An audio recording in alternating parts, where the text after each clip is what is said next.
भुसावळ जिल्हा औरंगाबाद तालुका असं कसं होणार नाही, अरे असं कसं होणार नाही।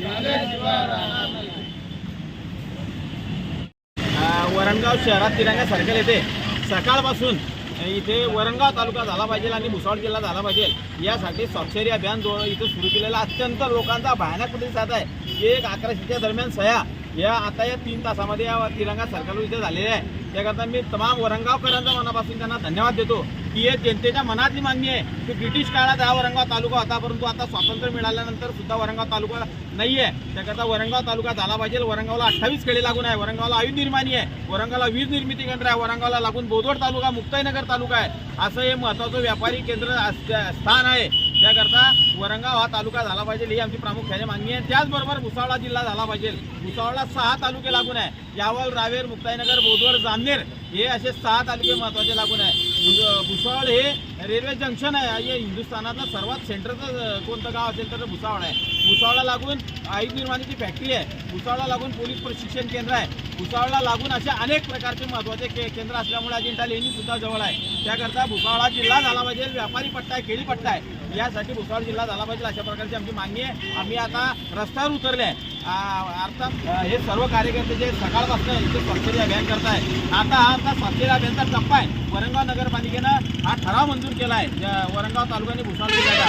तशाच सर्व सरपंचांना विनंती करतोय की आपल्या ग्रामपंचायतीत सुद्धा जनरल सभेचा ठरावाच्या माध्यमातून वरणगाव तालुका भुसावळ जिल्ह्याचा करा। याचबरोबर 6 तालुक्यातल्या नगराध्यक्ष आणि सरपंचांना विनंती करतो की आपापल्या गावामधून जनतेच्या न्यायालयात आपल्याला न्याय मिळतो। बरं, आपला न्याय जे आहे तो जनतेच्या न्यायालयात मिळतो। त्याकरता आम्ही जनतेच्या न्यायालयामध्ये इथे आम्ही सुरुवात केलेली आहे। मला आशा अपेक्षा आहे एखादी मुली जर कधी रडलं तर आई त्यावेळेस दूध पाजते, त्यावेळेस अशीच अवस्था आमच्या सरकारची आहे। सरकारकडे आम्ही काही आंदोलन करणार नाही, सरकारच्या विरोधात आम्ही मागणीसाठी आम्ही हा पाठपुरावा जो आहे तो आता स्वाक्षरी अभियानचा इथे सुरू केलेला आहे। आता आम्ही रस्त्यावर उतरले आहे। यानंतर आमचे पुढे टप्पेटप्पेच्या माध्यमातून आहे ही संघर्ष लोक चळवळ संघर्ष समिती आहे आणि मी तुमच्याद्वारे सर्वांना विनंती करतोय, जे पाहत असतील जे ऐकत असतील त्यांना विनंती करतोय की आपण गप्प बसू नका।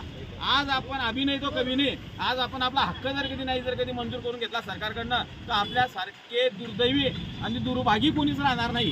त्याकरता अशा हिच्यामध्ये तुम्ही सर्वांनी सहभागी व्हावं। उपनगर अध्यक्ष अरुणादा इंगळे हे सुद्धा इथे येऊन त्यांनी पाठिंबाच्या माध्यमातून इथे दिला, अशा अनेक लोकांनी पक्षाच्या लोकांनी इथे येऊन पाठिंबा दिला। त्याकरता ही चळवळ जी आहे, दिलीप गायकवाड येऊन गेले, ही चळवळ आता ही सुरुवात झालेली आहे। त्याकरता शासनाला विनंती आहे, आदरणीय राज्याचे मुख्यमंत्री देवेंद्रजी फडणवीस साहेब, महसूल मंत्री आदरणीय चंद्रशेखर बावनकुळे साहेब, राज्याचे जलसंपदा मंत्री आदरणीय गिरीश महाजन साहेब, आपल्या तालुक्याचे आमदार तथा मंत्री आदरणीय संजय सावकारे साहेब, पाणीपुरवठा मंत्री गुलाबराव पाटील साहेब, केंद्राच्या मंत्री रक्षाताई खडसे यांना सुद्धा विनंती आहे की आपण या जनतेच्या मागणीकडे लक्ष द्या। आपण जर कधी मनात धरलं तर हा विषय काय अवघड नाही आहे, जनतेला रस्त्यावर काही उतरण्याची वेळ त्या माध्यमातून येणार नाही।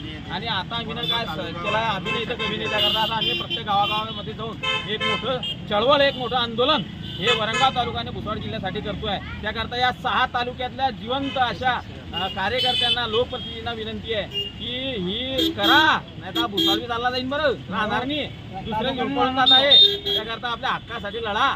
यासाठी भुसावळ जिल्हा आणि वरणगाव तालुक्यासाठी आपण सर्वांनी प्रयत्न करू एवढी सर्वांना विनंती करतो। जय हिंद, जय महाराष्ट्र।